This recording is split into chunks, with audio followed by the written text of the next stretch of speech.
It's been a tumultuous week for Virginia Governor Ralph Northam. Recently, Northam's 1984 medical school yearbook was found to contain a racist picture on his personal page. It featured two individuals dressed in blackface and a KKK costume. After initially apologizing for it, Northam changed course and said that it wasn't him in the picture and that it must have been a yearbook error. He has refused many calls to resign, and on Sunday, he sat down for an interview with CBS's Gayle King. This is a clip from that interview. I know this has been a very difficult week for you in the state of Virginia, so where would you like to begin? Well, it has been a difficult week, and you know, if you look at Virginia's history, we're now at the 400-year anniversary. Just 90 miles from here, in 1619, the first indentured servants from Africa landed on our shores in Old Point Comfort, what we call now Fort Monroe. And while also known as slavery. Yes. Yeah. Yo, I love how she kind of low-key corrected him and just kind of like just kept it very smooth and moved on. She was like also known as slavery. And he was like, oh yeah, that's right, okay, yeah. I think he was like, first of all, I don't know what he was building up to, but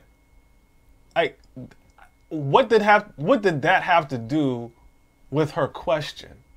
You see what I'm saying? Like, I don't understand. She just said, where do you want to start? It's been a very difficult week for you. Yeah, exactly. Where do you want to start? Like, again, a very difficult week based on certain circumstances. Like, I don't know how it was going to end because it looked like she kind of shut it down from the beginning. But, like, I don't even like the way it began. He was going to, like, talk about some sort of, I guess, of course he had to go to some sort of slavery reference.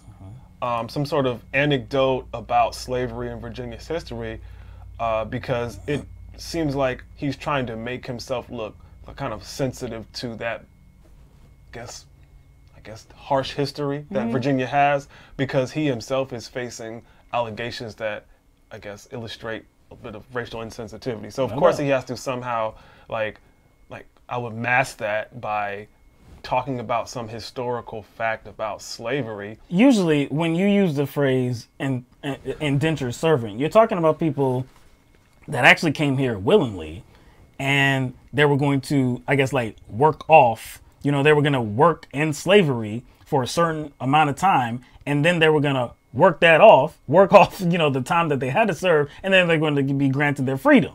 That's what indentured servitude means. Slavery was something completely different. Slavery was, we're going to kidnap you black people. We're going to bring you here. There is no getting out of slavery. No, we're going to force you to be enslaved for the rest of your life. If you run away, we will kill you. We're going to sell your family off. We're going to rape you, murder you. We're going to do all kinds of immoral things to you. That's what slavery was, and that's what everybody knows it to be. So I know that he was in this interview, you know, he was trying to quiet down the noise. You know, I believe this was his first interview since all of this popped off. You know, he did have that press conference a few days ago that did not go very well, I don't think, whatsoever. He was actually, it looked like he was going to moonwalk, but until his wife was like, nope, that's inappropriate.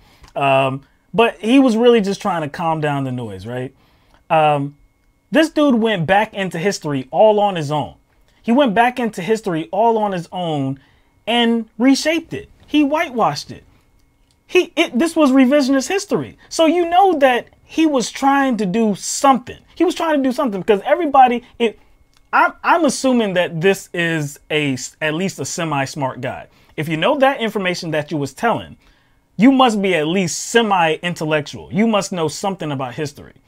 So the mere fact that you chose to use indentured servant or indentured servitude instead of slavery, now I'm questioning you, like why you chose to do that. Before I stated that, you know, I don't know if he was actually in the picture or not. You know, I don't know. You know, at first he apologized for it, which meant that he probably was in it. Then he backed off of it.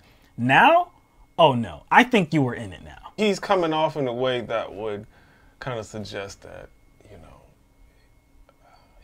that was him. Yeah. Because again, like, he's older now. And the way he's trying to address this seems a bit off-putting. Yeah. So why would he be, like, where would you think he would be? In a better place or a worse place? 20-something years ago, 30-something years ago. Oh, it would probably be worse because he's in the public eye right now. He wasn't in the public eye before.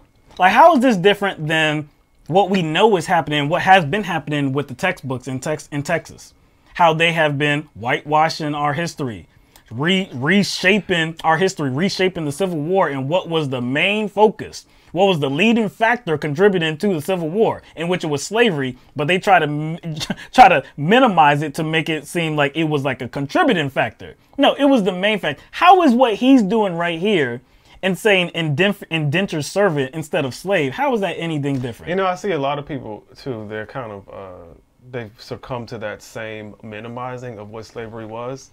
And like, you know, saying things like, well, they were indentured servants. No. They were servants, but they were not indentured. No. Like, forced. Yeah, they were forced servants. And yes, that was the selling point to their condition. But they found out that it wasn't going to be indentured servitude and they weren't going to get out. So yes, that's how it was sold.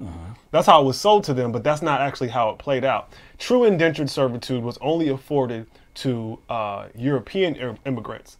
They, for most of them, their trip was sponsored. That's right. Their trip was sponsored. They wanted to come here. That's colonialization right there. Right. So their trip was sponsored. They got their trip paid for. Right. And they worked that off. Exactly. And they were free.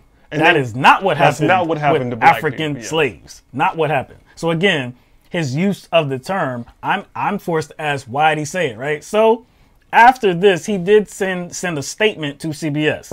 And so in that statement, it says, during a recent event at Fort Monroe, I spoke about the arrival of the first Africans in Virginia and referred to them in my remarks as enslaved. A historian advised me that the use of indentured was more historically accurate. The fact is, I'm still learning and committed to getting it right. Come on, man. You know what slaves were. You know what slavery was. Stop it. If this is a true statement, and somebody like corrected him and was like, oh, you know what? You really should use indentured instead of slavery. Exactly. Why do you bad advice? Exactly. Like why? Like again. Now, why would you hear that advice? Not only why would he hear that advice, like why do you need people besides you to constantly check how you kind of convey things like that? Just think about that. You see what I'm saying? Like, wait a second. Let me converse with my, I had a consultant. He's a historian. Yep. So let me make sure. Wait a second. Okay, all right. I'm gonna say it like this. Like, think about that, man. Nah. Like, especially coming where you're coming from, like that racist image in your yearbook on your page. You're coming right off of that, and the first thing you say in this interview, you're mischaracterizing slaves as indentured servants, man. Ugh, bad look again, man.